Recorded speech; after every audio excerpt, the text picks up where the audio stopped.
Nous sommes le 16 novembre 2021 et c'est la journée mondiale de la tolérance.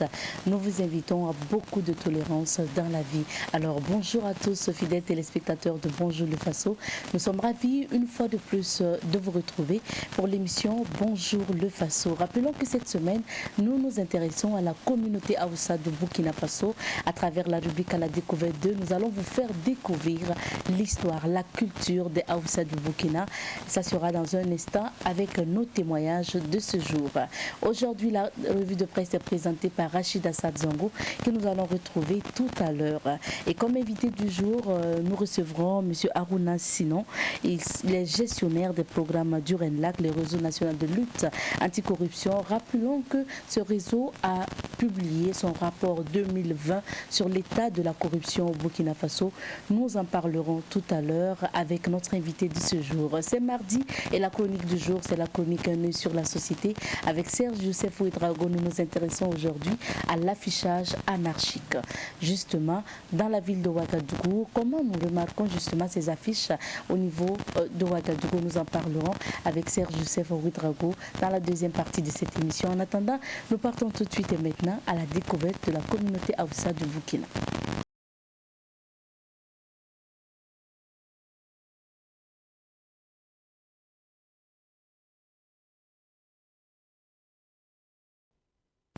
Cette semaine, nous avons décidé de vous présenter une communauté qui réside au Burkina Faso. Il s'agit notamment de la communauté Aoussa du Burkina et particulièrement, bien sûr, de l'ethnie Aoussa en général. Selon certaines sources, les premiers Aoussa auraient foulé le sol de Burkina Faso vers 1800. Les Aoussa sont originaires du Niger et du Nigeria, mais sont aujourd'hui installés dans tous les pays d'Afrique du fait du nomadisme de leurs parents. Aujourd'hui, la communauté Aoussa s'est très bien intégrée à Ouagadougou, surtout avec les alliances et mariages intercommunautaires. Notons qu'il y a un chef traditionnel Aoussa à Ouagadougou et ce dernier est intronisé par le Mogonaba. Et pour ce dernier, les Aoussa font partie de la grande communauté des Mossé. Le Mogonaba Bango, empereur des Mossi, les traite bien selon ses témoignages.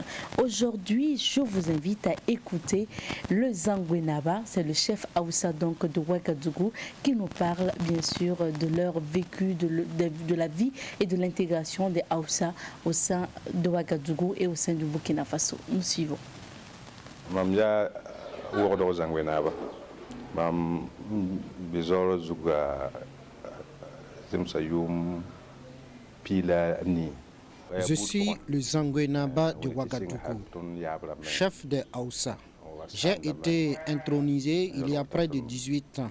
C'est une question de famille et la chefferie se transmet de père en fils depuis plusieurs générations. Nos grands-parents ont cédé la place à nos pères et eux, à leur tour, nous ont transmis la leur. Nous avons tous le même ancêtre. Nous remercions le Mogonaba qui nous a offert son hospitalité car nous venons de loin. Nos ancêtres sont venus d'une zone qui se situe entre le Nigeria, le Tchad et le Cameroun qu'on appelait Barno. Ils y ont résidé il y a de cela 500 voire 600 ans. Les ancêtres ont quitté les lieux et entamé une longue marche il y a à peu près 400 ans pour au final être reçus sur la terre Mouaga par le Mogonaba en son temps. Ils ont dû traverser Fada, Koupela, Kaya, puis Tenga avant d'arriver à destination. Les Aoussa exercent en général plusieurs métiers comme la couture, le commerce, mais avec la modernisation, beaucoup ont inscrit leurs enfants à l'école. Les Aoussa mènent diverses activités dans la société burkinabé.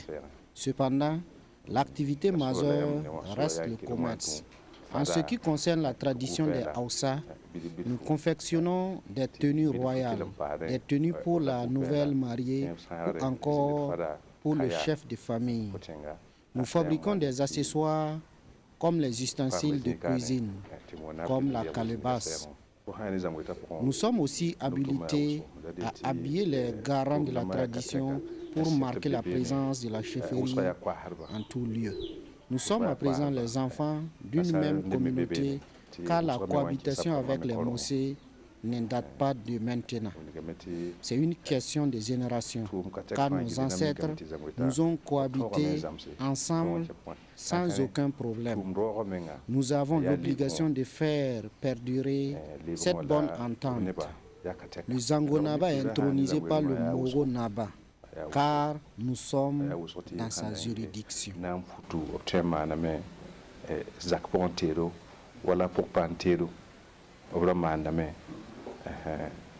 Zak somme atiro obro mandame afa obro mane fa ni nugu ha ni zangwe na ma ya mona bon kotienda ya mona bon zine zangwe na ba ti saka mana meti ya bam saka ya bam law kila konama.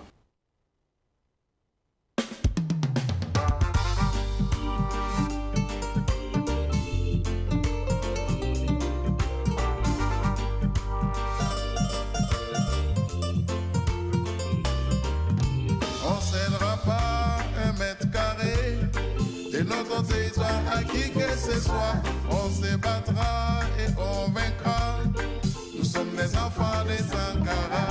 On cédera pas 1 mètre carré de notre territoire à qui que ce soit. On se battra et on vaincra comme des enfants des Sankara. Les enfants de Koulibaly Weze sont tous debout avant l'appel du mieux. Nous sommes au rendez-vous. On cédera pas, on cédera pas, on cédera pas 1 mètre carré. On cédera pas, on cédera pas, on cédera pas 1 mètre carré. Pas tarder, pas tarder, pas tarder, Banaya Kamde. Pas tarder, pas tarder, pas tarder, pas tarder, Banaya Kamde. Burkina Faso ne cédera pas à la terreur d'où qu'elle vienne.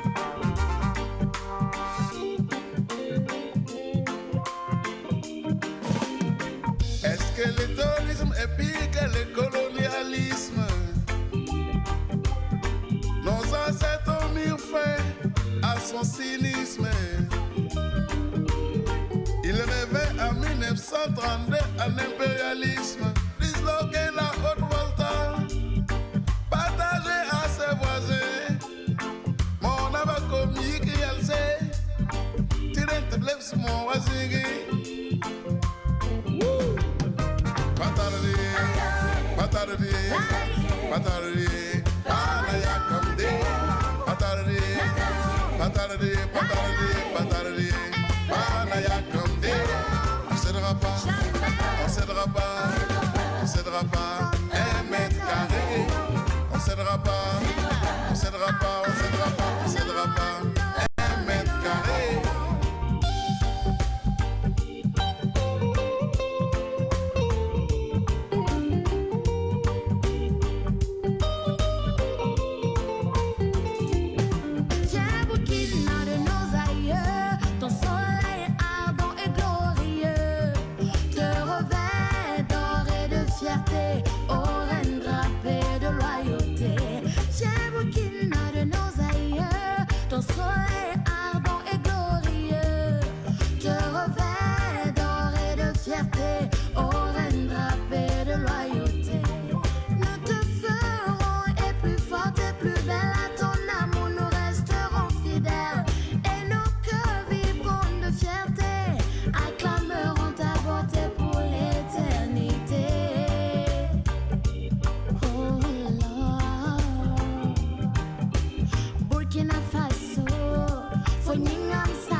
Pour la suite de cette émission, nous allons nous informer et c'est à travers la revue de presse.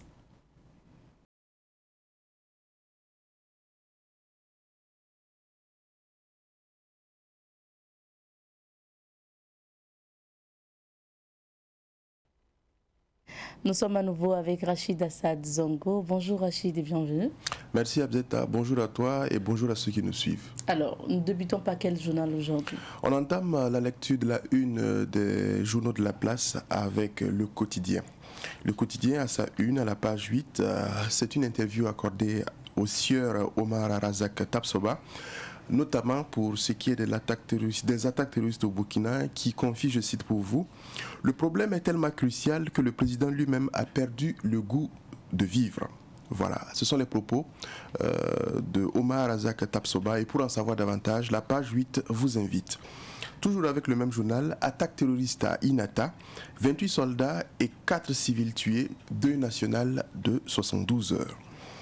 Et puis, 7e session ordinaire de la Conférence nationale de la décentralisation, le financement des collectivités territoriales au cœur des échanges, à lire à la page 3. Pour achever, c'est du sport qui intéresse le journal Le Quotidien, notamment les éliminatoires de la Coupe du Monde 2022, Algérie contre Burkina, la victoire ou la porte. C'est ainsi que titre le journal Le Quotidien du jour. Un autre quotidien, nous sommes cette fois-ci avec l'Observateur Palga. À sa une, à travers sa rubrique Regard à la page 5, il est titré « Lutte contre le terrorisme aux armes officiers ». Deuil national de 72 heures, c'est à lire à la page 6. Et puis, à la page 2, procès Thomas Sankara, le sergent-chef et la bouteille de whisky. Élection consulaire au centre-ouest, les prémices d'une alternance à coup de goût. Prix du journalisme d'investigation, Gaston Sawadogo de l'événement Sebgo d'or. Et pour achever du sport qui intéresse l'Observateur Palga, course Mountain Bike VTT, Paul Daumont, vainqueur de la 2e édition, c'est-à-dire à la page 19 de l'Observateur Palga du jour. On poursuit avec un autre quotidien également, le journal Le Pays. À sa une, crise sécuritaire au Burkina, le MPP appelle à l'affranchissement du piège des divergences politiques. Et l'ADF-RDA exige des solutions urgentes. Des sujets qui peuvent être parcourus à la page 9 du journal Le Pays du jour. Avec le même journal à la page 2, Luc Adolphe Thiao, président du RPD, qui confie, je cite, « Notre monde politique a été pourri ». Dans sa rubrique Révélation, le journal Le Pays nous apprend « Attaque meurtrière à Inata, les premiers mots de Rock ». Et puis procès de l'assassinat de Thomas Sankara, les accusés Pascal Belemdilga et Diagalia Deme plaident non coupables. Pascal et ses 2 boules de whisky. Énième attaque meurtrière au Burkina, 28 soldats et 4 civils tués, un deuil national de 72 heures décrété. Comment arrêter l'hécatombe? Des sujets traités aux pages 27 et 5 du journal Le Pays du jour. Et pour achever, en sport, Actu Foot, Burkina Faso, un buteur en moins, mais Kofi de retour contre l'Algérie. Pour ce qui est du quotidien burkinabé d'information générale d'analyse et de débat aujourd'hui au Faso, à la page 12 en grand titre, mise en œuvre de la décentralisation, le président Kaboré pour une responsabilisation accrue des collectivités territoriales. Attaque d'Inata, 32 morts enregistrés, un deuil national décrété. Albert Belemdilga, qui confie, je cite, « Michel Kouama a été exécuté par Gaspard Sommet des ordres de Diendéré ». À lire pour ce qui est de l'article consacré au procès Thomas Sankara à la page 6 de Aujourd'hui au Faso. Et puis toujours avec le même journal, avant de parler sport, on parle actualité internationale et c'est la Guinée. Mamadi Doumbouya promet d'être un prétorien démocrate, à lire à la page 5. Et à la page 11, éliminatoire Coupe du Monde, Algérie-Burkina, les étalons vers une nouvelle dimension. Interrogation posée pour en savoir davantage. Comme je vous l'indiquais, la page 11 vous invite. Après, nous poursuivons la lecture de la une des journaux de la place, mais également des sites en ligne. Et pour ce qui est des sites en ligne, www.lefaso.net nous parle en premier. Le SP CONAP Genre et des OSC renforcent leur partenariat.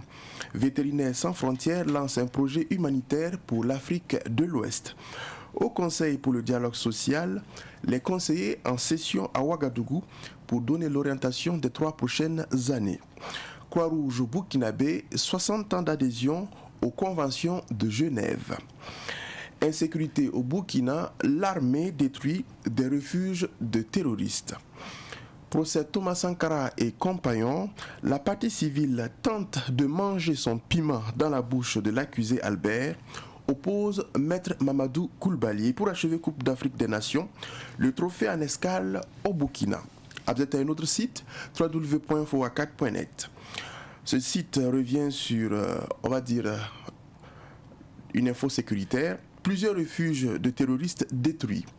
Également, toujours sécuritaire, les policiers tombés sur le champ d'honneur sur l'axe Dori et Sakane reposent au cimetière municipal de Boissa, c'est à Ouagadougou. À Takdinata, le nouveau bilan est de 32 morts, dont 28 soldats. Conférence nationale de la décentralisation, le président du Faso appelle à une plus grande responsabilisation des acteurs. On achève avec l'actualité hors de nos frontières. Déjà, au Nigeria, on apprend que la famille Dangote est en deuil. Sani Dangote, qui est vice-président du groupe Dangote, est décédé. Au Cameroun, l'armée annonce le décès également de 2 généraux de la première heure. En Guinée, le colonel Doumbouya pour une solution interne sans la CEDEAO. En Éthiopie, le corridor de Djibouti visé par des rebelles. En Libye, une manifestation contre la candidature de Saïf al-Islam Kadhafi. En Égypte, au moins 3 morts dans des inondations dans le sud du pays. En Afrique du Sud, on apprend qu'il y a une hausse du chômage des jeunes dans le pays. Au Ghana, une application développée contre la contrefaçon. Au Tchad, un premier bilan avant le dialogue national. À Madagascar, un lanceur d'alerte du ministère de la Santé devant la justice. Et pour achever, en RDC, des réfugiés centrafricains rapatriés à bord d'un vol humanitaire. Voilà ce que l'on pouvait lire pour ce qui est de la une des journaux, mais également des sites en ligne ce matin. Merci bien Rachid. Retour sur quelques sujets de l'actualité. Le premier, pour commencer, nous allons nous intéresser au procès Thomas Sankara. Et puis bien sûr, la journée d'hier a été entièrement consacrée à l'interrogatoire de Albert Belem-Lilga. Nous en parlons. Qu'est-ce qu'on peut retenir de cette journée d'hier? Merci bien. Alors, pour ce qui est de l'accusé, l'adjudant-chef Pascal Albert Belem-Lilga, militaire à la retraite, et je précise que c'est un ancien membre de l'escadron motocycliste commando qui est basé à Pau, dans le Naouri, dans la région du centre-sud. Alors, il est poursuivi pour complicité d'attentat à l'État.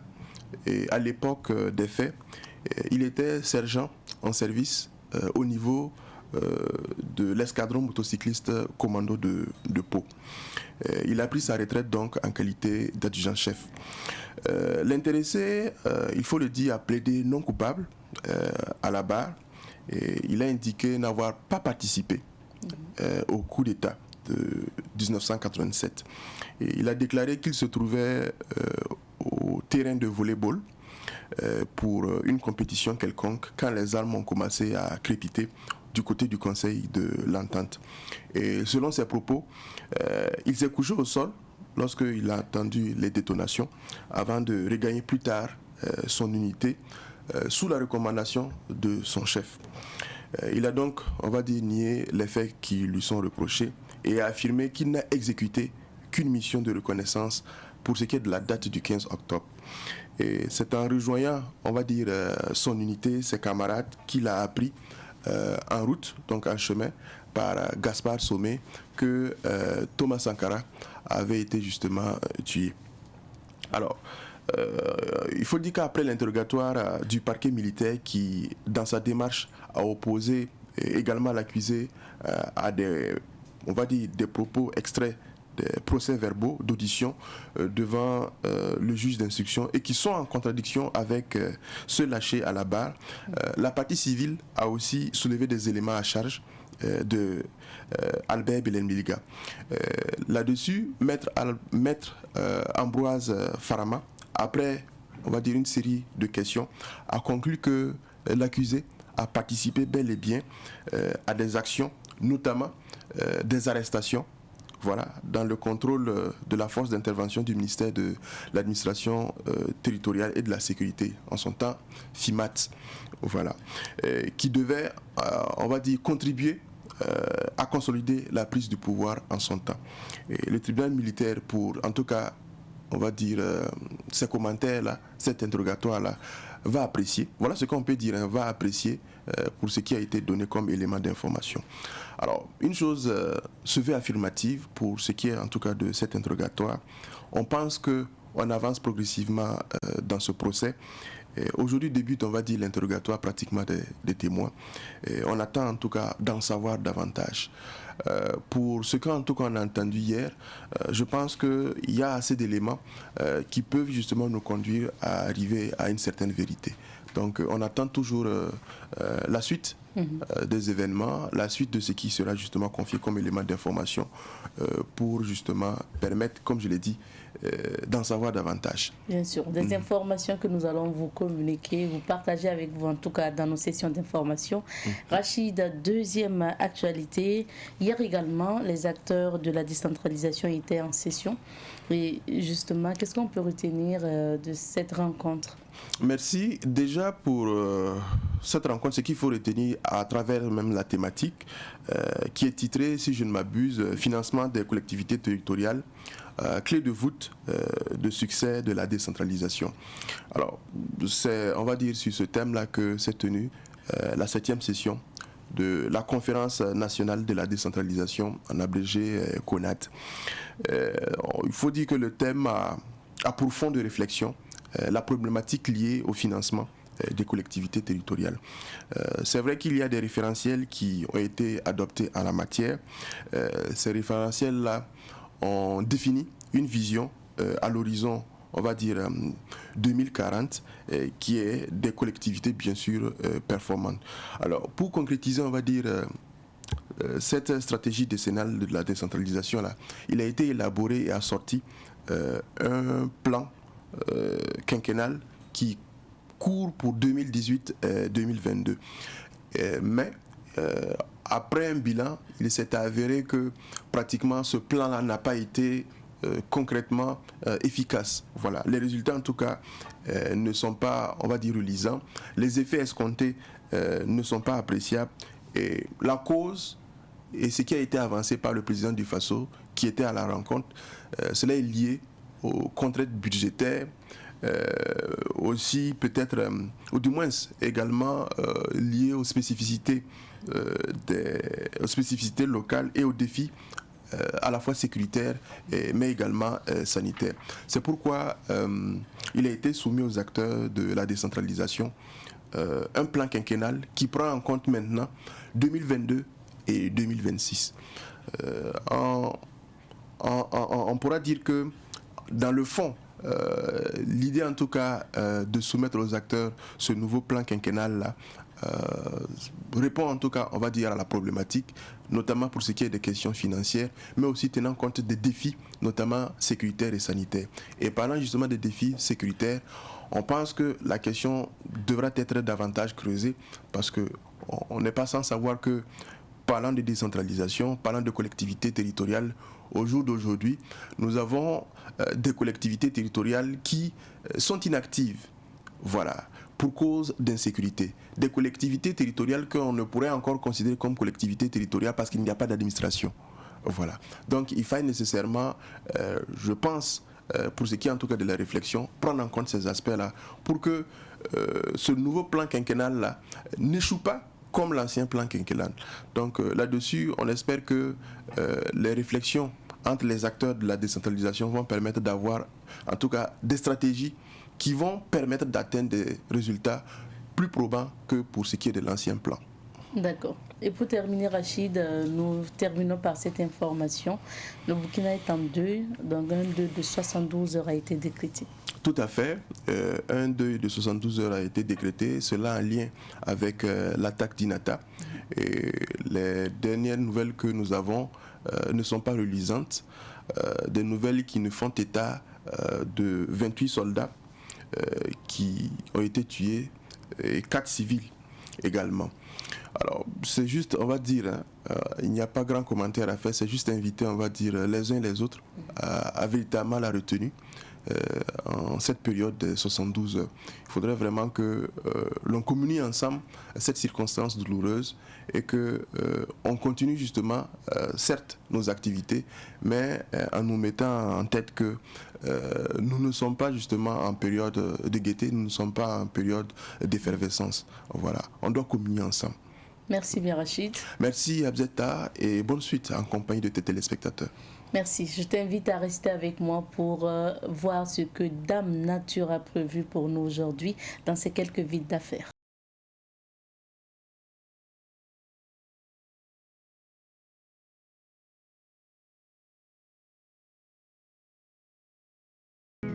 La société IP+ vous offre la météo des affaires.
Météo des affaires vous a été offerte par la société IP+, le numéro 1 du haut débit.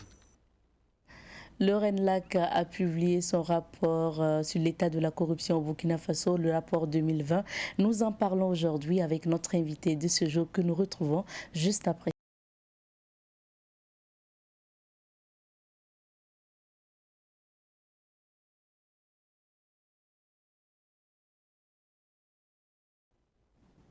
Dans la rubrique invité du jour, nous recevons aujourd'hui M. Harouna Sinon. Il est le gestionnaire des programmes du RENLAC, le réseau national de lutte anticorruption. Bonjour et bienvenue. Bonjour. Merci d'être à nouveau sur notre plateau. C'est moi qui vous remercie. Alors, une question d'actualité pour commencer. Un deuil national de 72 heures a été décrété sur toute l'étendue du territoire burkinabé suite à l'attaque terroriste d'Inata. C'était dimanche dernier. Le bilan fait état de 32 morts maintenant. C'est la triste réalité à laquelle on assiste ces temps-ci. Que faire finalement ?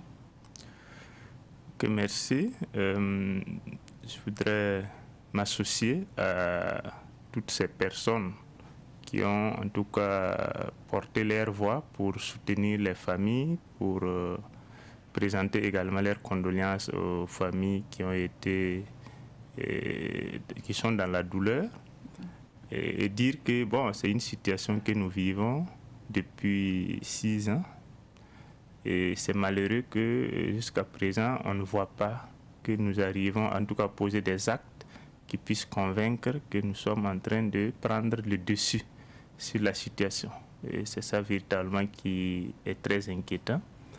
C'est quoi la solution? Et je pense aussi que lutter contre la corruption fait partie de la solution. Parce qu'aujourd'hui, quand la gouvernance n'est pas bonne, tout ce que nous voulons faire dans le cadre de la lutte contre le terrorisme, nous allons échouer. Et mieux, nous allons pouvoir mieux lutter contre la corruption, instaurer la bonne gouvernance, instaurer une certaine exemplarité au niveau du sommet de l'État. Nous allons pouvoir mobiliser les citoyens, mobiliser les moyens, créer la confiance, créer toute la dynamique qu'il faut peut-être pour arriver à bout de cette situation que nous vivons depuis 6 ans. Alors justement, on a constaté c'est ainsi que les FDS, les forces de défense et de sécurité, sont dans un processus de démantèlement de réseaux de trafic de carburant frauduleux. Et puis on pourrait dire quand même, comme vous l'avez dit, que lutter aussi contre le terrorisme passe par la lutte aussi contre la corruption. Et puis bien sûr, la corruption, lutter contre la corruption aujourd'hui qui est votre cheval de bataille. Non, tout à fait, parce que c'est vrai que la lutte contre la fraude des carburants est une dimension, mais il y a beaucoup d'autres choses, à partir de l'acquisition des armes, à partir de la mobilité des citoyens, et si tout ça est entaché de corruption, tout ce qu'on veut faire, on ne réussit pas, parce que c'est des politiques. Et quand vous mettez des mécanismes en place, et ceux qui sont censés mettre en œuvre ou contrôler ces mécanismes, la corruption gangrène tous ces dispositifs, ça ne peut pas être efficace. Donc c'est pourquoi nous disons véritablement que, en tout cas, lutter contre la corruption, c'est une dimension importante dans la lutte contre le terrorisme au Burkina Faso. Et je pense qu'il y a beaucoup d'exemples que vous avez soulevés qui montrent effectivement que s'il y a la corruption, c'est difficile de lutter contre le terrorisme au Burkina. Et pour le cas justement de la contrebande présumée de carburant, le procès, l'audience du moins est prévue pour aujourd'hui même, ce matin, c'est au TGI Ouaga 1. Qu'est-ce que vous attendez de ce procès? Non, je pense qu'il y a une première audience qui a eu lieu, je pense, il doit y avoir 2 semaines de cela. Mais ce qu'il faut dire, c'est que la fraude des carburants, c'est un certain nombre d'acteurs économiques qui sont impliqués. Mais au-delà des acteurs économiques, il y a des fonctionnaires de douane, des fonctionnaires des gendarmeries, des fonctionnaires de police qui sont d'une certaine manière impliqués. Parce que vous savez que quand on quitte avec du carburant du côté du Bénin pour traverser, ravitailler toute la partie est jusqu'au centre nord du Burkina, au passage, et c'est des transactions avec des acteurs, avec des agents qui se passent sur le terrain. Et ça, c'est avéré que ce soit des fonctionnaires de douane, fonctionnaires de police, fonctionnaires de gendarmerie, il y a des gens ont dû payer pour pouvoir passer avec leurs marchandises, disons. Donc, ce que nous attendons, bien sûr, c'est que ces acteurs économiques soient véritablement sanctionnés par rapport aux actes qu'ils ont posés, mais que aussi tous ces acteurs qui sont sur les routes, qui ont posé également des actes de corruption, des rackets, puissent être sanctionnés. Et plus encore, si au niveau politique, il y a des gens qui sont impliqués, parce que vous savez qu'il y a un maire qui aurait été démantelé aussi, faisant partie de ces dispositifs de fraude, tous ces acteurs puissent être sanctionnés jusqu'à un certain niveau.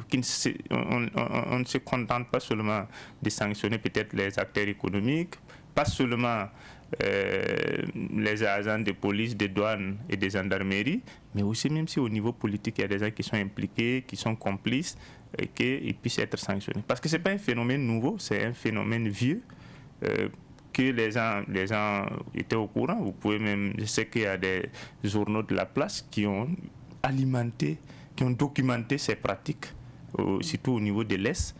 Mais bon, ça n'a pas donné lieu à la prise de mesures véritablement. Donc aujourd'hui, nous sommes satisfaits que cette fraude puisse passer devant un tribunal. Parce que c'est un dossier aussi qu'on connaît un peu en termes de collaboration avec l'ASE, LC, pour qu'ils puissent se retrouver à ce niveau également. Et le RENLAC a produit son rapport 2020 sur l'état de la corruption au Burkina Faso, comme chaque année d'ailleurs.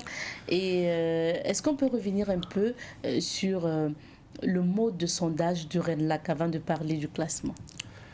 Oui, effectivement, on peut parler du mode de sondage. C'est vrai que le RENLAC fait beaucoup d'activités et d'enquêtes, mais ce sondage, il est particulier. Chaque année, nous recrutons des enquêteurs et nous essayons de collecter des informations dans 14 localités du Burkina. C'est principalement les chefs-lieux des régions. Dans les chefs-lieux des régions que nous collectons ces informations. Ça fait 13 chefs-lieux des régions, mais nous avons ajouté également depuis un certain nombre d'années la ville de Puitenga, qui est un poumon économique, mais qui a une population également importante. Donc, c'est dans ces 14 villes que nous faisons la collecte des données. Nous collectons les données auprès de 2000 citoyens dans ces 14 localités. Et 2000 citoyens, bon, ça paraît peu pour certains, mais statistiquement, ça permet de révéler, en tout cas, d'une certaine manière, selon la méthode qui est utilisée, en tout cas une opinion représentative de l'opinion dans ces différentes villes. Donc, c'est une méthode de quota que nous utilisons, qui est bien connue au niveau des méthodes statistiques, qui permet en tout cas à ce que les populations que nous allons enquêter représentent dans une certaine mesure la même structure de la population au niveau des villes. Donc c'est un peu ça. Ça veut dire qu'à l'intérieur, vous allez interroger des commerçants, des fonctionnaires, des étudiants, des ménagères. Tout à fait. On interroge des hommes et des femmes à peu près au même, en tout cas au même nombre ou à la même proportion. On enquête également des acteurs socio-économiques, comme vous l'avez dit. On essaie aussi que les âges, qu'il y ait des jeunes, des moins jeunes, des vieux, pour représenter un peu tout ce qui est, toute la structure de notre société. Alors, après avoir collecté ces données auprès des 2000 personnes, nous essayons de traiter ces informations pour dire, puisqu'il y a des questions qui sont posées par rapport à l'ampleur de la corruption. Est-ce que pour vous, la corruption est fréquente? Elle est très fréquente? Est-ce qu'elle est rare? Est-ce qu'elle est inexistante? C'est une fiche, un questionnaire. Un questionnaire que nous déroulons. Et des gens répondent. Et on essaie de voir aussi qu'est-ce qui explique les réponses. Parce que bon, si vous dites que la corruption est fréquente, très fréquente, rare ou inexistante, bon, peut-être il y a une explication et nous collectons ces informations. Nous avons aussi par rapport à l'évolution, puisqu'on veut savoir aussi, est-ce que pour vous, par rapport à l'année passée, est-ce que la corruption a baissé? Parce que les gens ont vécu des expériences ou sont dans la société. On essaie de collecter ces informations également. Ensuite, nous essayons de voir, est-ce que vous avez fréquenté des services au cours de l'année? Oui, il y a des gens qui ont fréquenté des services de santé, qui ont eu des contacts avec la police, la gendarmerie, avec les mairies, ainsi de suite. Après, est-ce que si vous avez eu des contacts avec ces administrations, est-ce qu'il y a eu des expériences de corruption? Oui, je suis allé dans telle administration tel nombre de fois, j'ai été confronté à des actes de corruption tel nombre de fois. Donc, c'est l'ensemble de ces informations traitées qui permet de dire oui, la corruption est fréquente au Burkina à telle proportion, selon les enquêtés. La corruption, la proportion de ceux qui pensent que la corruption augmente a évolué de temps à temps. De dire aussi que dans les services, voilà, les services où il y a les expériences de corruption sont les plus nombreuses, ou en tout cas à travers ces enquêtes, c'est tel service qui est classé premier, deuxième, troisième, quatrième, ainsi de suite. Donc c'est un travail titanesque qu'on fait. Et après, il faut vraiment traiter l'information. Et puis maintenant, on publie des rapports pour alerter l'opinion, pour dire aux politiques, voilà la situation de la corruption dans notre pays. et il faut prendre des mesures. Et au sujet de ce rapport 2020, la police municipale arrive en tête de ce classement des services publics les plus corrompus donc, du Burkina Faso. Sommes-nous tentés de dire que encore la police municipale? Oui, malheureusement. C'est encore la police municipale ou les polices municipales, parce que bon, semble-t-il qu'il y a plusieurs polices municipales, mais ce corps, en tout cas au niveau des villes, en termes d'expérience de corruption, parce que quand on a fait les sondages 2020, il y a près de 75.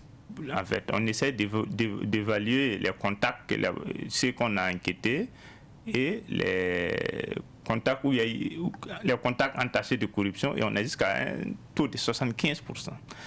Donc, c'est ce corps qui vient en tête depuis un certain nombre d'années. Bon, nous pensons peut-être qu'à un moment donné, bon, il faut qu'il y ait des mesures. Parce que s'il n'y a pas de mesures particulières qui sont prises, il ne faut pas s'étonner aussi que ce corps vienne tout le temps en première position.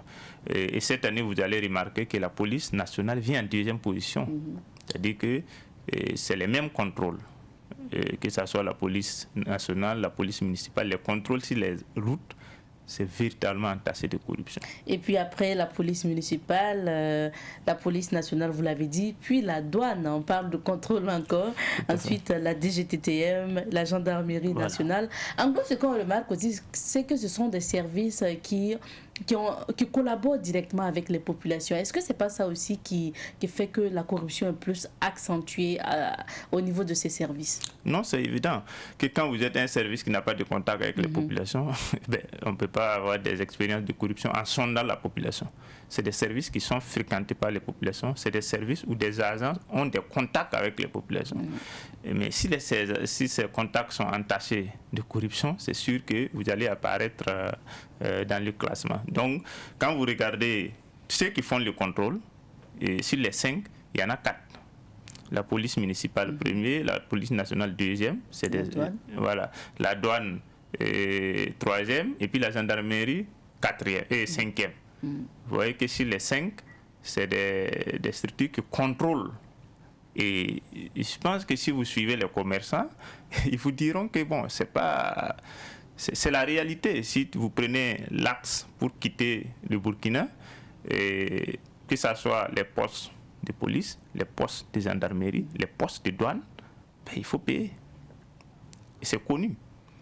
Et toute personne qui veut vérifier ça, s'il collabore avec les commerçants, il verra que effectivement, quand vous prenez ça, pour la douane, si vous amenez de la marchandise, même pour contrôler les documents, bon, c'est des réalités. Et ça, chaque jour, c'est vécu.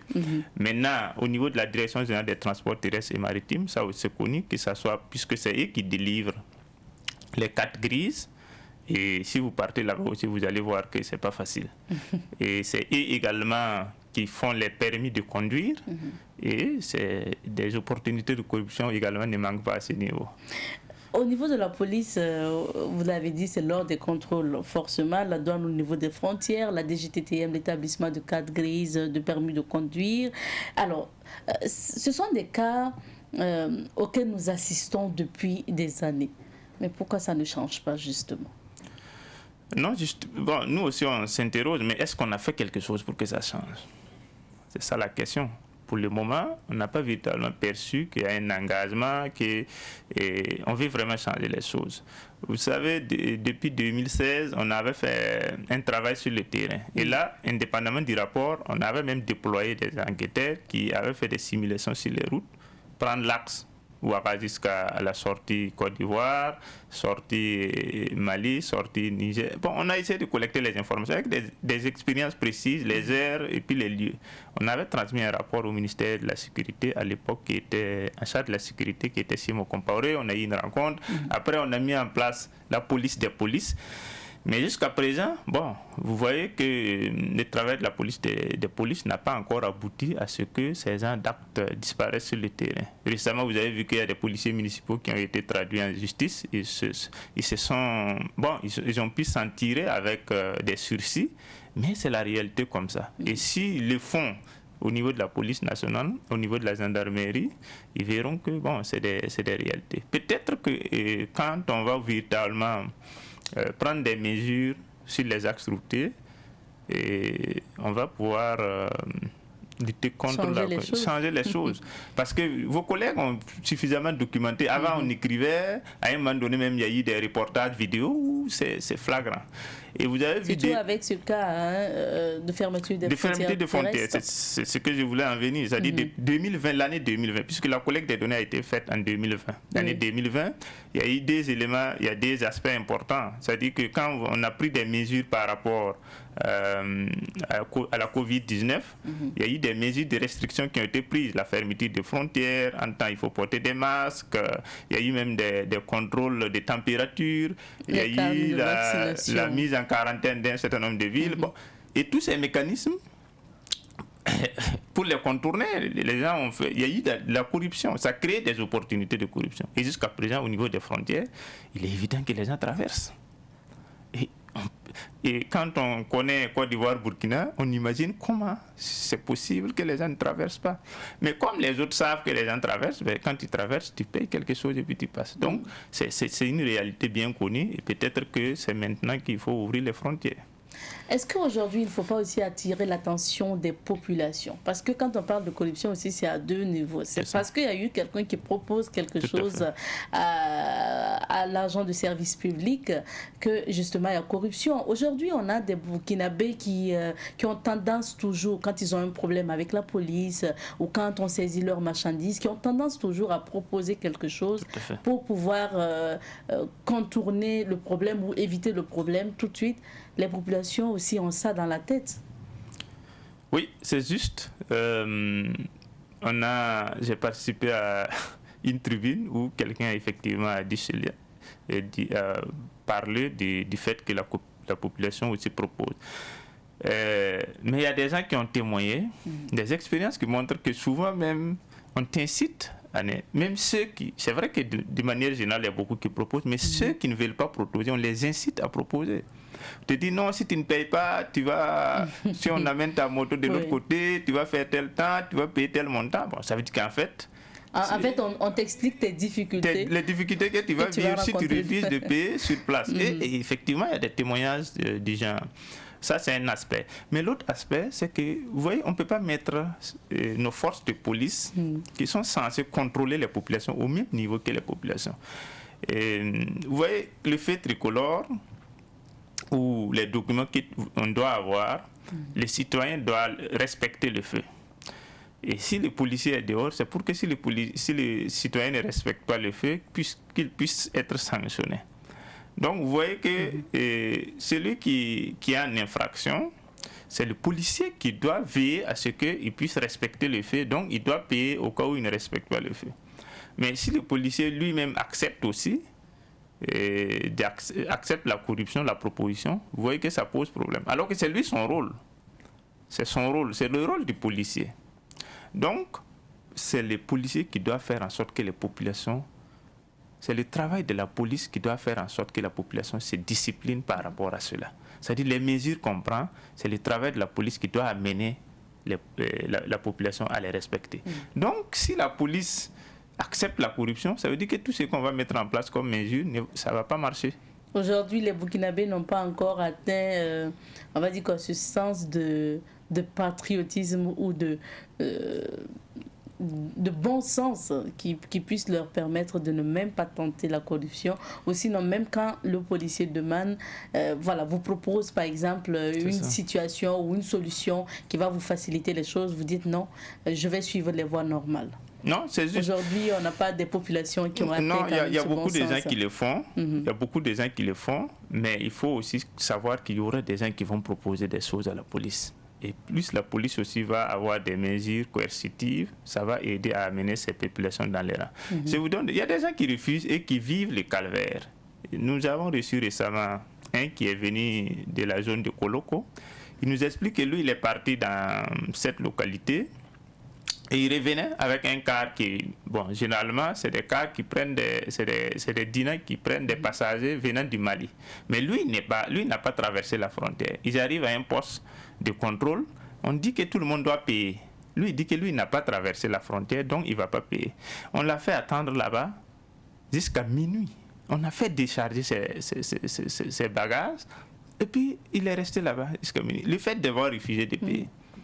Est-ce que vous voyez que c'est compliqué pour certains, même ceux qui résistent, c'est pas simple. Voilà, c'est-à-dire que vous refusez, on fait descendre vos bagages, vous allez rester jusqu'à minuit et puis après maintenant, vous allez vous débrouiller. Donc souvent, il y a eu des situations comme ça où ceux qui refusent ont des difficultés parce qu'il n'y a pas un mécanisme de recours pour le moment qui permet, en tout cas, si vous résistez, que vous avez des difficultés, que vous puissiez aussi être, en tout cas, rétabli. Voilà.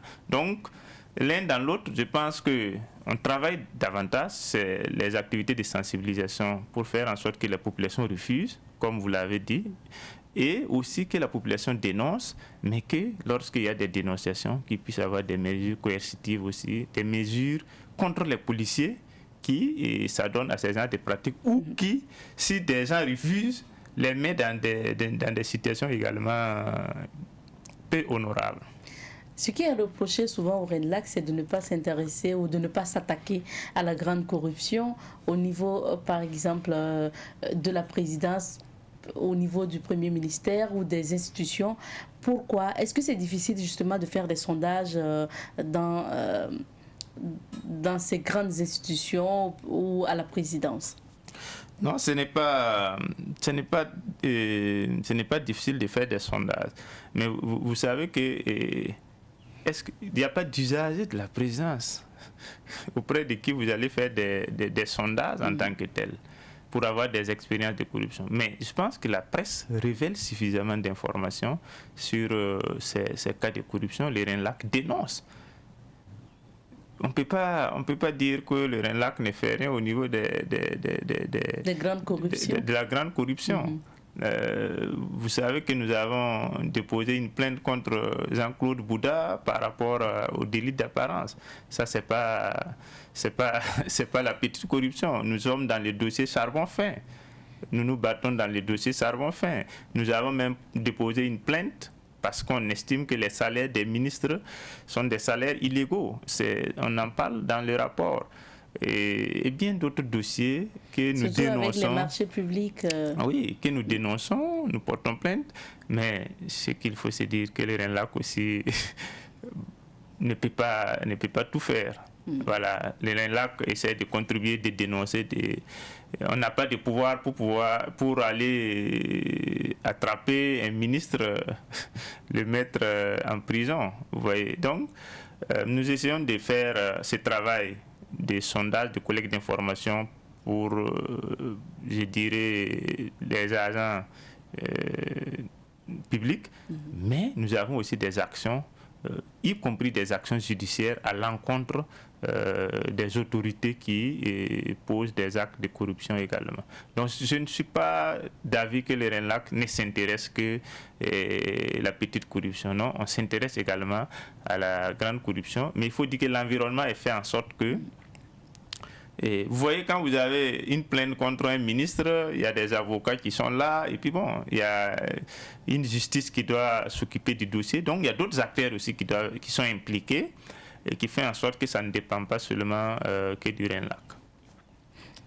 Vous avez aussi parlé de la corruption électorale, puisque 2020 était une année électorale.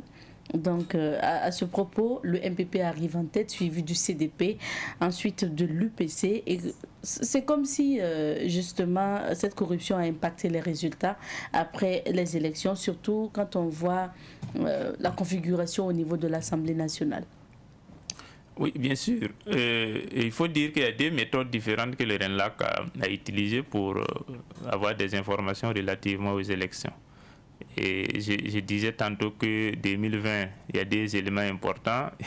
Il y a les mesures Covid et puis il y a les élections. Et les élections, ça a été une occasion de corruption comme ce n'est pas permis. Lors des élections, le RENLAC avait mis un dispositif d'observation et ces observateurs ont collecté des informations que nous avons restituées, je pense, en janvier.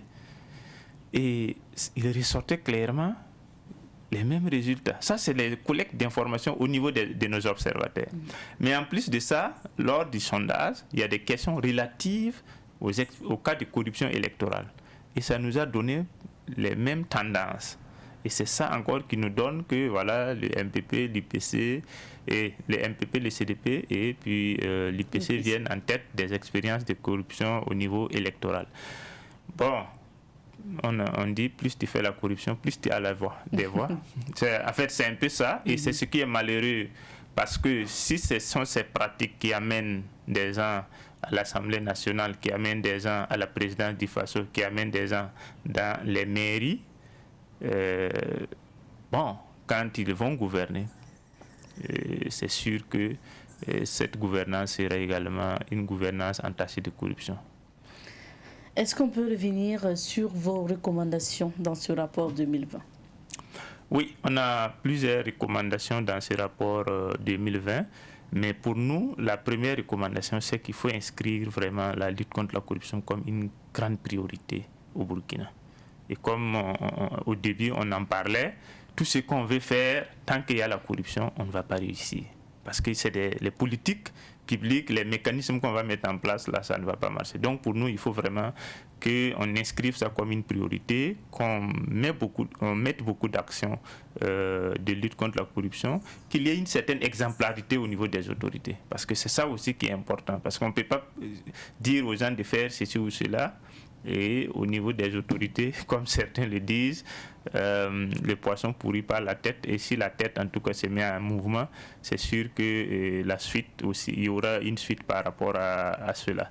Nous pensons aussi que au niveau des services ou perçus comme les plus corrompus, il faut qu'il y ait des mesures également à ce niveau. Parce que bon, on ne peut pas continuer comme ça. Nous pensons même à ce qu'il y ait quand même des moyens technologiques qui puissent être utilisés aussi pour les contrôles et pour les paiements. Peut-être que ça peut aider à diminuer la corruption au niveau de ces situations-là. Nous avons remarqué aussi que dans la plupart des cas, c'est le service est lent. Le service n'existe pas. Le service est difficile à avoir, surtout les documents. Et quand c'est comme ça, ça crée des opportunités de corruption. Quand vous regardez au niveau de la police nationale, il y a 18% des cas de corruption qui sont liés à la délivrance des CNIB. Donc, quand vous arrêtez... Ça devrait être aussi simple. Ça devrait être aussi simple.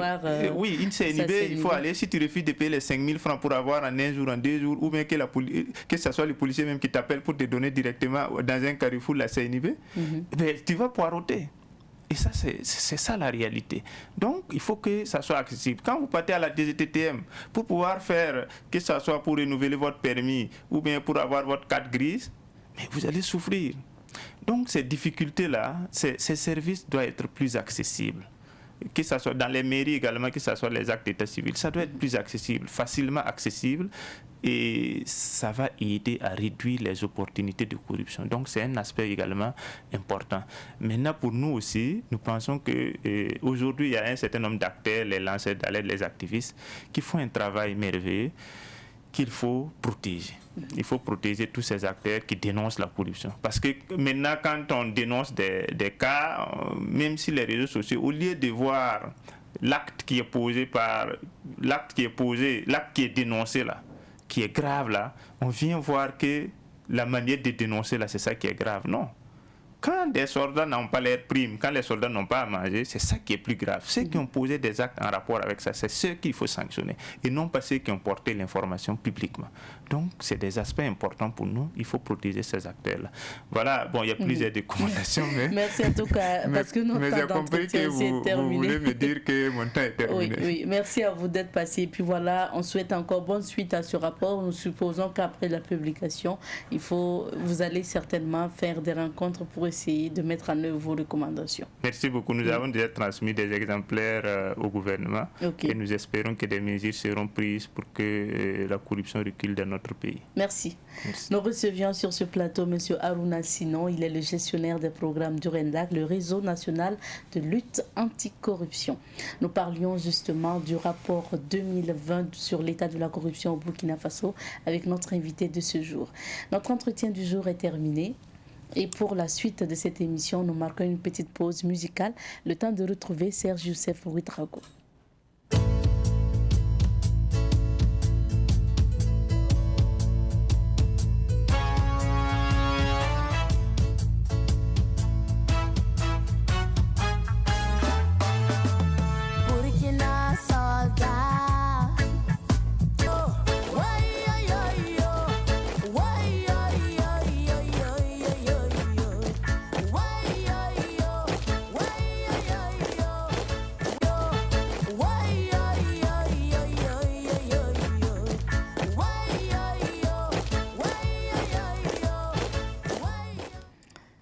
Aujourd'hui, c'est mardi. Comme chaque mardi, vous avez droit à votre chronique Un œil sur la société. Aujourd'hui, nous parlons de l'affichage anarchique dans la ville de Ouagadougou avec Serge Youssef Ouedraogo que nous retrouvons juste après cette petite pause.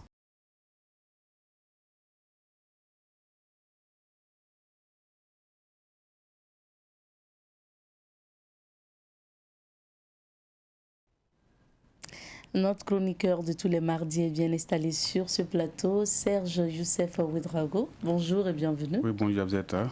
Comment allez-vous? Dieu merci, ça va. Karsamba. Oui. D'accord. Aujourd'hui, nous parlons donc de l'affichage anarchique ou la présence des affiches anarchiquement installées dans la ville de Ouagadougou. Alors, quel est le constat que tu fais aujourd'hui concernant l'affichage dans la ville de Ouagadougou? Oui, il faut dire aujourd'hui que quand on prend la ville de Ouagadougou, nous allons étendre ça aux différentes grandes villes de Burkina Faso. D'accord. Parce qu'il y a des gens aussi qui sont dans ces différentes villes qui ne savent pas que c'est pas bien. Donc, quand on prend les différentes rues de Ouaga, de gauche à droite, vous voyez que dans les différents panneaux de stop, les murs qui longent les différentes écoles et les bâtiments effectifs, il y a beaucoup d'affiches qu'on met comme on le veut. Et aussi, ce qui est mis là-bas aussi, souvent, ça ne reflète pas la réalité des faits. Voilà, parce que c'est une publicité en quelque chose que les gens font en mettant les affiches dans différentes rues, les panneaux de stop, les murs. Voilà, donc c'est vraiment grave. Quand vous prenez les 4 coins, et il faut dire même que la semaine passée, en tout cas, il n'y a pas longtemps, la police même... La semaine passée. Voilà, la police est sortie pour décoller toutes ces différentes affiches qui sont illégalement collées dans les différentes affiches. Comme on le voit bien sûr à l'écran, voilà, justement, donc, la police a procédé donc, au décollage de ces affiches qui ne respectaient pas les normes. Alors, Youssef, pourquoi justement aujourd'hui on assiste à ce phénomène? Et il faut dire qu'on peut dire avec un peu le courage que d'autres vont dire que c'est la méconnaissance des textes. D'autres vont dire aussi que c'est du jument foutisme. Parce qu'il y a d'autres qui connaissent les textes, qui vont vraiment mettre les affiches n'importe comment. D'autres, c'est la publicité. C'est la publicité que les gars font parce que c'est réglementé. Mais comme eux ne peuvent pas avoir l'autorisation au niveau de l'autorité, chacun fait... Écoute, je t'arrête tout de suite, c'est pas ne peuvent pas, ils ne veulent pas justement chercher l'autorisation pour afficher. Parce qu'après, il faut payer forcément quelque chose. Voilà, donc chacun fait son écrit avec papier A4, ou bien comme on vient de voir à l'image, il va chercher un coin où les gens peuvent voir facilement et il colle et c'est parti. Alors, Youssef... coller aussi ces affiches un peu anarchiquement, il y a des risques quelque part. Est-ce qu'on peut parler de ces risques? Oui, il faut dire qu'il y a des risques. Parce que dans la mesure où on colle n'importe comment les affiches des différents rues de Ouagadougou, ou bien à Bobo, à Koudougou, etc., il y a des informations qui sont des informations erronées. Parce que quand ça ne reflète pas la réalité, voilà, de l'information que vous voulez donner à la population. Il y a des numéros que les gens disent que je peux te donner, par exemple, un enfant. On peut choisir le sexe de l'enfant. Voilà, c'est Dieu qui donne l'enfant. Et aujourd'hui, si on va sur... il y a des affiches osées. Quoi. Osées. Voilà, qu'on peut choisir le sexe de l'enfant, vous appelez à tel numéro. Bon, je me dis que c'est de l'arnaque en quelque sorte, quoi. Et il y a d'autres aussi qui font des affiches qui ne reflètent pas la réalité. Voilà, et comme aujourd'hui, les gens sont aux aguets, les gens veulent l'information, les gens veulent le boulot. Il y a d'autres même qui donnent des informations qu'on cherche des jeunes pour emploi, moyennant tel salaire, etc. Et en ce moment, si le jeune prend votre contact et vous appelle, vous dites je suis ici, voilà mon bureau, vous devez payer tant de francs pour déposer votre dossier, on va acheminer votre dossier dans tel lieu. Et après, si ce n'est pas le cas, donc vous avez menti par rapport à l'information que vous avez donnée. Voilà, quelqu'un me disait qu'il y a une FDS qui a même interpellé une personne qui a affiché sur un panneau comme ça, qui a fait une publicité mensongère, et il a eu chaud. Parce que ce qu'il a écrit par rapport à l'affiche qu'il a mis, et c'était une insulte à l'honneur de la femme. Et cette citoyenne qui était vraiment consciente de la situation a pris le numéro, effectivement, qui était affiché sur l'affiche là, et elle a appelé. Appelé, interpellé. Prochainement, tu ne vas plus faire ça. Ce que tu as dit là, ça ne se dit pas même. Bon, c'est comme tu l'as dit, il y a vraiment des risques. Mais je pense que chacun aussi de savoir peser le pour et le contre. Quand vous voyez ces genres d'affiches là, vraiment il faut faire attention, parce que de toute façon on retrouve du tout, comme tu l'as dit. On retrouve des gens qui vont jusqu'à mentir, inventer des entreprises, qui vont jusqu'à mentir, qui recrutent des gens et tout. Après vous arrivez et c'est pas ce que vous pensez. Ça c'est vrai. On a d'un autre côté des gens qui font la publicité de produits illicites, de produits douteux, et bien sûr après si vous hasardez à aller consommer ces produits-là, il y a tous les risques. On a d'un côté aussi, comme tu l'as dit, des gens qui vont jusqu'à afficher qu'on peut vous aider à choisir le sexe de votre enfant, on peut vous aider même à travers des produits à pouvoir avoir un enfant, on peut vous aider à ce que monsieur soit plus fort, et ceci ou cela. C'est vraiment... En fait, ce sont des types de publicités qu'on ne peut pas passer dans nos médias. Parce que nous, on ne peut pas accepter ces genres de publicité. Donc forcément ils veulent trouver un endroit pour faire cette pub-là. Et quoi de plus simple que d'imprimer quelque chose sur un format A4 et puis aller afficher au feu ou aller afficher au niveau des murs, donc des écoles et puis des lieux publics. Et puis voilà, si vous ne faites pas attention, et voilà, vous vous laissez entraîner dans ces choses. Par ces choses. Bon, ce qui est bien, c'est que la dernière fois, tu l'as dit, on a assisté à cette opération de désaffichage de la police municipale. C'est à saluer parce qu'on sait qu'on a beaucoup dénoncé ces cas-là. Et puis, c'était important quand même que quelque chose soit fait. L'autre risque aussi, c'est que ça retourne un peu l'attention de l'usager. Quand tu arrives à un feu et puis tu es concentré, tu lis des choses, après même le feu passe au vert et puis tu es arrêté. Tu es toujours arrêté, quelqu'un peut venir te prendre par derrière. Venir te percuter. Alors, c'est ça aussi les risques. Après, il faut klaxonner pour que la personne puisse passer. Et puis voilà, c'est dommage. Et après aussi, on expose ces écrits-là à tout le monde. Tout le monde. Tu n'as pas envie de lire, mais on t'impose. Tu es obligé, parce que tu es en face de l'écrit, tu es arrêté, et ils savent bien placer. Là, il faut placer l'écrit. Donc, tu ne peux pas passer sans voir ça. Après les risques, on va aborder la réglementation. Il y a forcément une loi qui réglemente l'affichage donc, dans la ville. Oui, il y a une loi qui réglemente les affichages dans la vie. Si on peut aller à ce que la loi numéro 080-2015 du CNT portant réglementation de la publicité au Burkina Faso. Parce que quand on parle d'affichage en article, c'est la publicité. Pourtant, la publicité, c'est bien organisé. Voilà, et cette loi organise la publicité.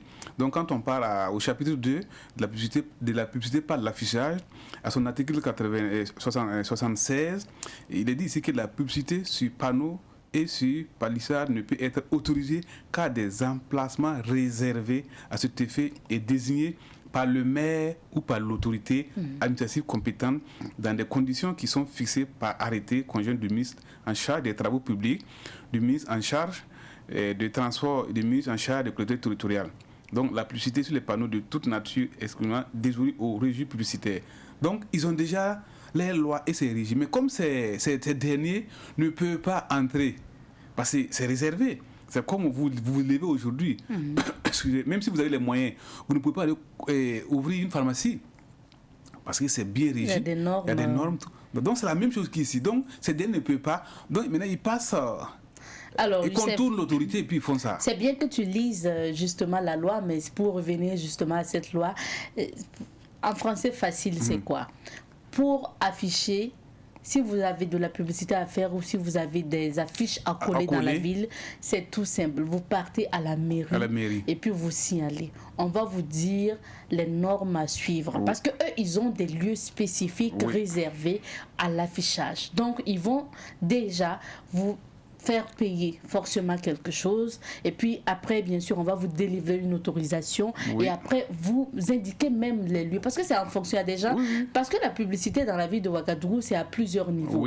Il y a des affichages au niveau donc de petits coins, il y a des affichages, il y a les grands posters et tout. En tout cas en fonction de votre prix, on pourra vous dire où est-ce que vous pouvez afficher, puis vous accorder avec la mairie. Et je pense même que très souvent, il y a même des agents qui peuvent vous accompagner sur le terrain pour que vous puissiez procéder à l'affichage. Et après, ça ne s'arrête pas à l'affichage, Youssef. Désolée de prendre un peu le débat, mais j'ai organisé un peu une activité, par rapport à ça. une soirée culturelle. J'ai participé à l'organisation d'une soirée culturelle, donc je vois comment ça se passe un peu. Et souvent, on vous accompagne même aux endroits pour que vous puissiez afficher. Et après, vous avez quand même une certaine protection. Parce qu'on ne doit pas décoller les affiches, on ne doit pas décoller vos affiches. Donc la mairie aussi doit veiller au temps que vous avez choisi, payer pour votre publicité là. La mairie doit veiller à ce qu'on ne désaffiche pas. Et puis si le délai passe aussi, la mairie doit veiller maintenant à ce qu'on enlève. Parce que c'est un coin réservé à la publicité de tout le monde. Donc si vous avez payé pour une semaine, dès que les une semaine passe, on enlève l'affiche et puis voilà, d'autres personnes peuvent venir encore utiliser l'espace. Place. Bon, voilà, mais les gens te diront quoi? Pour ces personnes qui impriment en format A4, ils vont se dire qu'ils n'ont pas les moyens pour aller payer la pub et tout. Et c'est pas seulement qu'ils n'ont pas les moyens, est-ce qu'ils ont le choix puisque c'est des pubs aussi qui ne sont pas autorisées? Oui, ils n'ont pas le choix, c'est vrai, mais souvent d'autres n'ont pas l'information. C'est vrai que nous parlons particulièrement on parle de Ouagadougou, mais quand on parle aussi en province, il y a des gens qui n'ont pas l'information, que c'est interdit de coller n'importe comment. Voilà, donc c'est l'autorité aussi ici, là, doit essayer de voir pour que les gens puissent avoir de l'information, pour ne pas coller, afficher n'importe comment. Voilà. Tu vois, la chose... l'affichage anarchique auquel j'ai assisté ou que j'ai vu qui m'a vraiment fait tiquer, j'ai vu une fois une plaque d'un ministère, une plaque d'un service public de l'État et quelqu'un est venu afficher des formats A4, des formats sur la plaque. La plaque du ministère. Ça veut dire qu'il y avait une plaque qui indiquait en fait le service public là et j'ai vu quelqu'un qui est venu afficher. Bon, je n'ai pas vu la personne, mais après j'ai vu l'affiche donc d'une annonce sur la plaque. Je dis mais vraiment quoi? Franchement, les gens vont jusqu'à faire l'impossible. Oui, et c'est vrai, comme vous le dites, nous ne sommes pas en période de campagne. Il faut dire quand c'est en période de campagne, c'est vrai que d'autres passent par la loi normale, la voie normale plutôt, comme vous l'avez dit là, pour afficher sur les différentes grandes places publiques. Il y a d'autres aussi qui affichent n'importe comment. Voilà. Donc, comme nous ne sommes pas encore en campagne électorale là, donc on ne doit pas voir des papiers positionnés n'importe comment dans la capitale. Voilà. Même en campagne, même, c'est réglementé. C'est parce que les gens ne respectent pas. C'est réglementé. C'est parce que les gens ne respectent pas. En campagne, c'est réglementé. Mais comme les gens ne respectent pas, donc c'est de laisser aller. Donc les gens profitent. Voilà. Quand les gens profitent, la police fait son travail. Mais est-ce qu'ils pourront chaque fois? Moi, je viens coller aujourd'hui, demain, ils viennent de coller, demain, moi, je viens coller, est-ce qu'ils pourront le faire? Il faudrait que ça devient maintenant un peu un théâtre. Il faudrait que les citoyens comprennent que c'est réglementé, on ne doit pas le faire, qu'il y a des agences de publicité, il y a des maisons de communication qui sont chargées de faire ça, et la mairie qui donne l'autorisation à ces dernières pour pouvoir faire ça. Donc, ils n'ont qu'à éviter ça. S'ils veulent, ils peuvent passer par ces dernières pour communiquer les informations aussi. D'accord. Alors, Youssef, on va aborder maintenant les solutions. On va dire que la solution a déjà débuté avec ces opérations de désaffichage de la police. La solution, c'est ce que les FDS ont fait la dernière fois. Ils sont sortis pour découler les différents affiches installés en affichement. Il faut aussi dire qu'il faut sensibiliser. Voilà, il faut toujours sensibiliser parce que le Burkinabé n'est pas facile. Il n'est pas facile du tout. Voilà, parce que quand vous lui dites ce qui est vrai, mais il va vous insulter. Toi, tu connais quoi? On n'est pas facile. Quand on sensibilise, et c'est pas ça, on voit même pas ceux qui viennent coller. Si on pouvait voir ceux qui viennent coller, parce qu'ils viennent notamment coller. Voilà, si on pouvait parce qu'au niveau des feux, quand même, très souvent, il y a des policiers qui sont arrêtés, donc ils ne viendront pas la journée. Ils viennent notamment. Mais ils vont venir la nuit. Si on pouvait les surprendre même, et puis les prendre, ils vont payer la contravention là. Là ils vont savoir, mais comment on ne les voit pas, ils viennent faire le matin, vous partez au service, vous voyez, c'est déjà fait. Voilà, mais je me dis que vous fermez votre établissement la nuit et puis après il y a des gens qui trouvent moyen de venir coller sur le mur ou la porte de l'établissement. Oui, mais je me dis qu'on peut avoir aussi d'autres stratégies pour les prendre, parce qu'il y a des numéros, parce qu'il y a d'autres qui osent mettre des numéros. Parce que ces numéros là on peut les prendre aussi. Pour les dire que ça c'est un secret que tu donnes. C'est un secret. Après les numéros on peut les prendre aussi pour dire ce que vous avez fait là, c'est pas bon. On ne doit pas mettre ça ici. S'il recommence encore, on applique la loi. Il faut sanctionner. Ouais, quand on sensibilise, on éduque et tu ne comprends pas. Il faut appliquer la loi. La loi est là pour être appliquée. Maintenant, si on n'applique pas la loi, nous, on ne peut pas faire autrement. Voilà, parce que c'est interdit.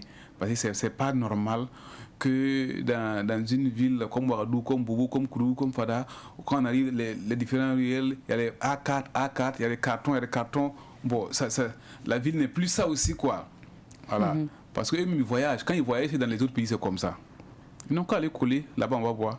C'est pas possible. Mais chez nous, on laisse faire. On laisse faire réellement. Hein. Voilà. Parce que quand vous prenez les différents routes de Ouagadougou, là, de Gounga, Pissi, allez dans les différents feux, vous allez voir. Vous allez voir que c'est pas vraiment. C'est pas joli. Pas joli.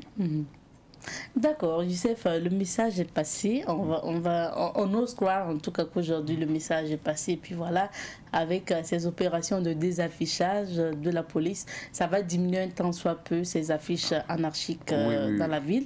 Et puis surtout qu'après ce désaffichage, on ne va pas assister à nouveau donc, à des collages d'affiches. Oui, mais il faudrait aussi que, c'est vrai que la police fait son travail, mais il y a des agents de communication là qui sont, comme il y a la loi qui demande la publicité là, eux aussi doivent se lever, faire front derrière les FDS là, pour pouvoir...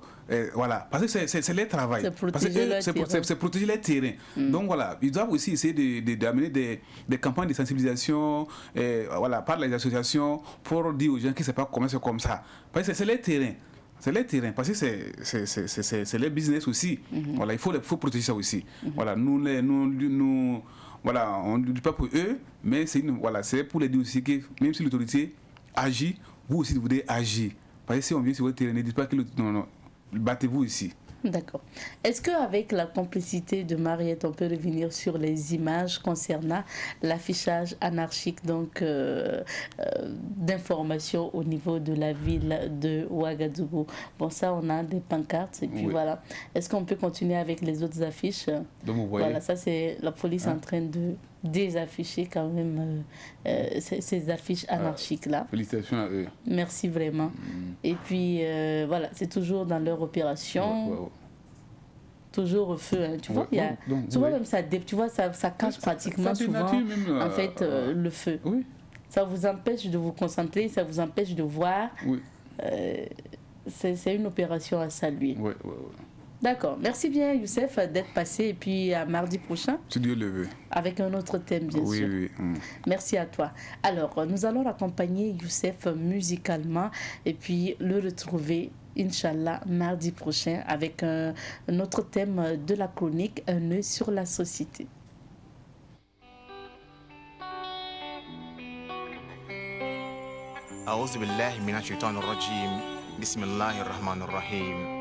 Tu es des innocents, ce n'est pas ça l'islam. La ikraha fi din, qad tabayyana rusul min al-ghayz. Sadaqallahu al-azim. On rêve d'une patrie où le fils du pauvre ne serait plus pris à partie, mais pourra partir du même pied que celui du plus nanti. Parce que chacune de nos voix compte, et même si le ciel gronde, ensemble on fera taire tous nos doutes, ensemble on saura trouver la route. Je dis non au terrorisme, non, la patrie ou la mort nous vaincrons, j'ai même pas peur, oh non, j'ai même pas peur, oh non, je dis non au terrorisme, non, la patrie ou la mort nous vaincront, j'ai même pas peur. pas peur, oh non, non. Faux croyant, tu te prends pour qui? Avec tes idéologies à la noix, ôter la vie d'autrui sans raison. Mais laisse-moi te dire, tu feras jamais peur à mon peuple, tu feras jamais trembler ma nation. Oh non, non, non, non, non, non.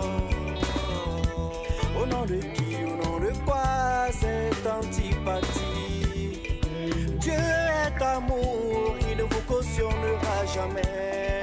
Il est tellement amour, il veut nous voir nés dans la mer. On ne fléchira pas, on ne faiblira jamais. Il canaillesse, il canaillesse. Pour qu'il s'attaque pour moi, j'ai une idée. Buy your wife so the lagging. Allez leur dire que ma nation est solide. À chaque cimètre, chaque ruelle, nous serons splendides. Hey, allez leur dire pas qu'ils sont capitulés. Je lève mon verre contre leur guerre, je suis cappuccino. Je viens du pays des hommes intègres, où les hommes et les femmes déciment un navire allègre. Je n'ai pas peur de relever les défis. Je vous prends tous en photo, je le promets en selfie. Ambe jigi masa alaye. Mogo makanga ka mogo baga masa alaf tagola ay. Kutubuya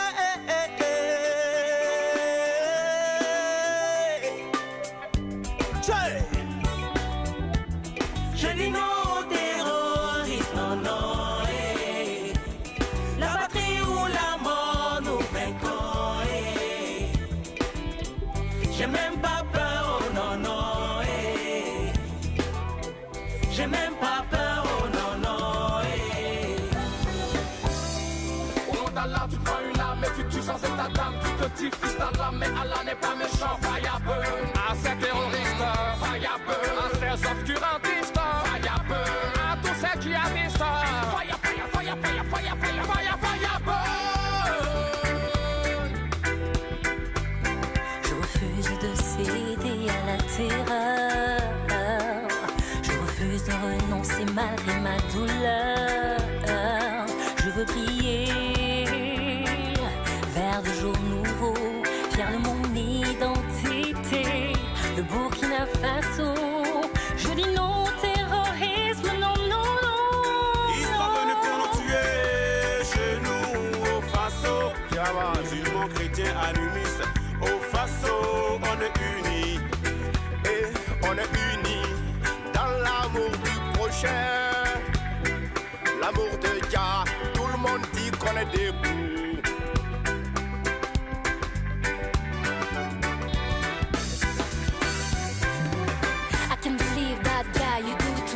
You do what you do, you do it to my family. I can believe my Lord, please don't leave me. Please, the Lord, leave Je me. dis Never non Lord, aux stay with me. terroristes, non, non, La patrie ou la mort, nous vaincrons, J'ai même pas peur, oh non, non, J'ai même pas peur, oh non, non, Le Faso debout avec tous ses fils pour dire non plus jamais ça. Rendez-vous tous au cappuccino, au menu comme d'habitude. Faisons confiance à nos dirigeants, confiance à nos dirigeants. Le Faso restera debout, oui on restera debout.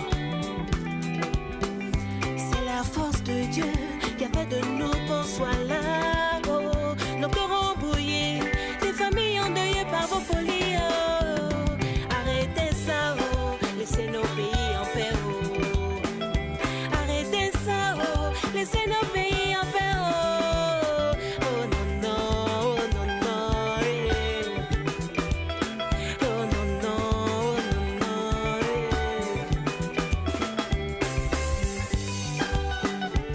Plus jamais ça dans mon pays, plus jamais ça en Afrique, plus jamais ça au Faso. Je dis plus jamais ça, plus jamais ça, mais dans la main. Plus jamais ça, plus jamais ça, plus jamais ça, plus jamais ça. Au nom de qui toi tu dis toi jadis. Au nom de qui toi tu À l'instant, c'était le collectif Même pas peur pour encore donner de la force au Burkinabé dans ces moments difficiles. Un deuil de 72 heures à partir d'aujourd'hui suite à l'attaque d'Inata qui a fait maintenant 32 morts. Alors, pour la suite, on va se dire au revoir tout simplement puisque c'est point final pour l'émission d'aujourd'hui. Merci à vous de votre fidélité à Bonjour le Faso. Le rendez-vous est pris demain, mercredi, quand il va sonner 7h30 sur Savane TV pour encore un autre numéro de votre matinale Bonjour le Faso. En attendant, restez fidèles au programme de Savane TV. On se dit cus et cus.